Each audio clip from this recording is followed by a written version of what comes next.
Now, this in 1968, this is what happened. Martin Luther King Jr. was assassinated. Robert Kennedy, the brother of assassinated John F. Kennedy, president of the United States, Robert Kennedy himself was assassinated. There was what was later judged by a review board to be this is how it was described, a police riot in Chicago outside the Democratic convention for them to select a presidential candidate in the upcoming election. There were riots throughout the United States. There weren't 10, there weren't 20, there weren't 50 riots. There were several hundred. Some of them were race riots. Some of them were because of the war. And often the race riots were related to the war because a disproportionate amount of Black Americans were drafted into the army, into the military, because they often didn't have the resources to have lawyers and what have you petition to have them not be drafted. So 1968 was a nightmare. And at the same time in Vietnam, there was something called the Tet, that's T-E-T, offensive. Tet was the Vietnamese New Year. And that was when the North Vietnamese and South Vietnamese sympathizers, called the Viet Cong, suddenly staged a series of attacks that shocked the American military and the American civilians. So it was against that chaos that I had the idea for First Blood, that I would write a story in which someone from Vietnam would return to the United States, and the novel would depict the kind of chaos that was happening in the country, and would use a police officer who had been a war hero in an earlier war called Korea, and would, against Rambo, in an effort to have a kind of allegory about what was happening in the United States at that time. So it's a action book that has buried within it an attempt to try to figure out what on earth was happening in 1968.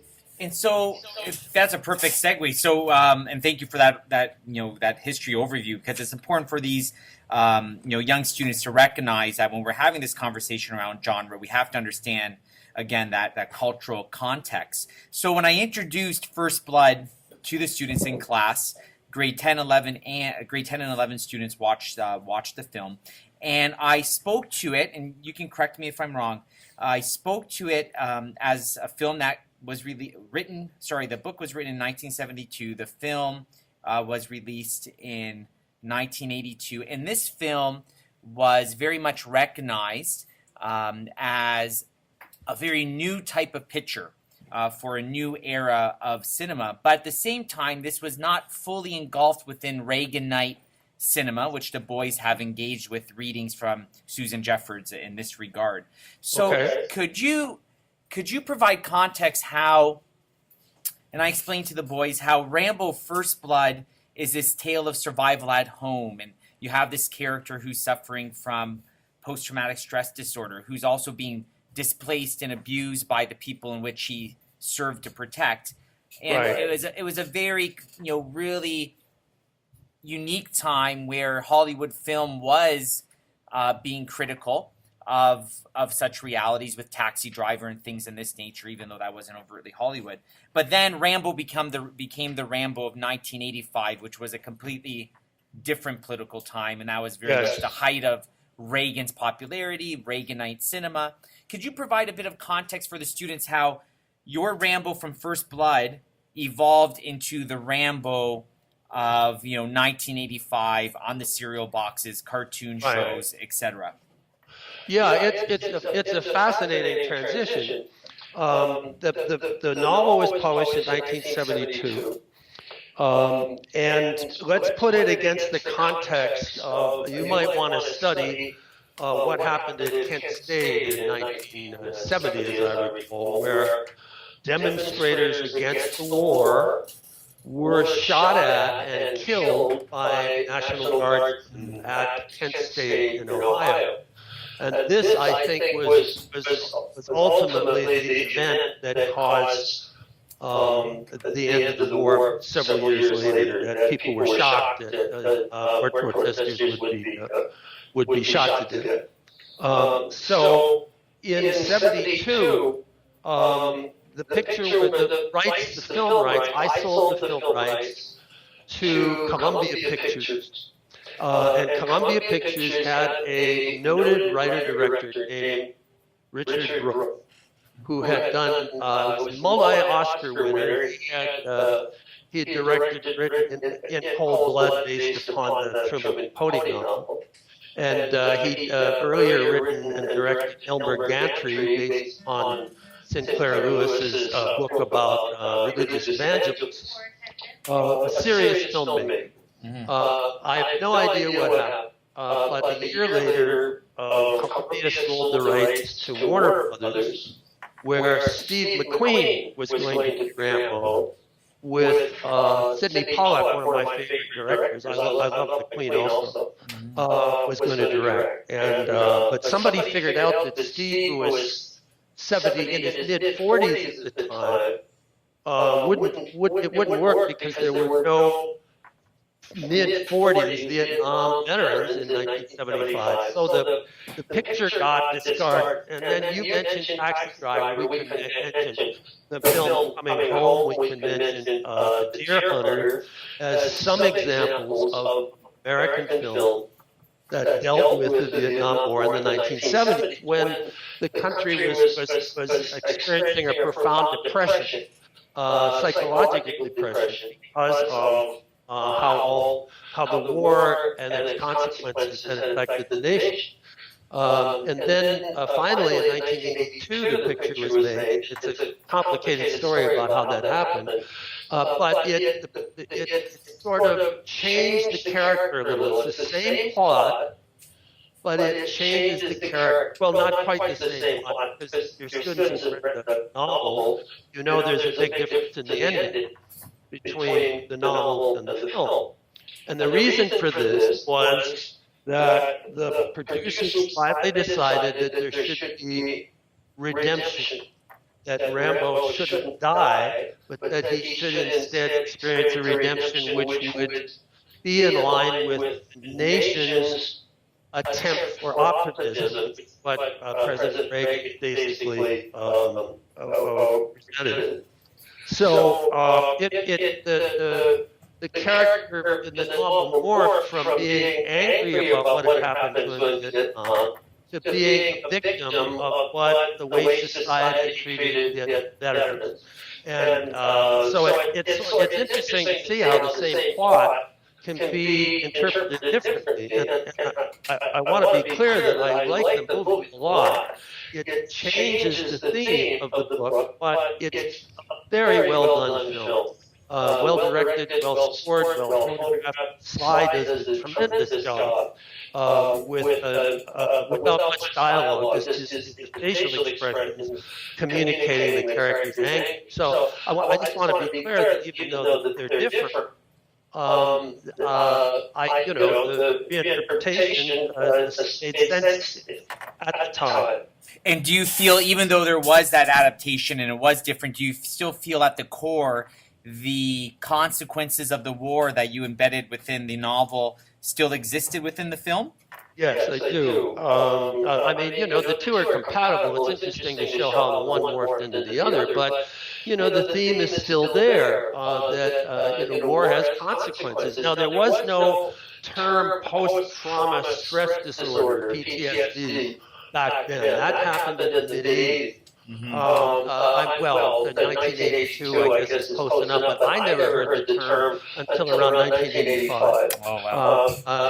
Now, not that it didn't maybe exist before then, but for sure, in 1972, when the novel came out, nobody knew that term.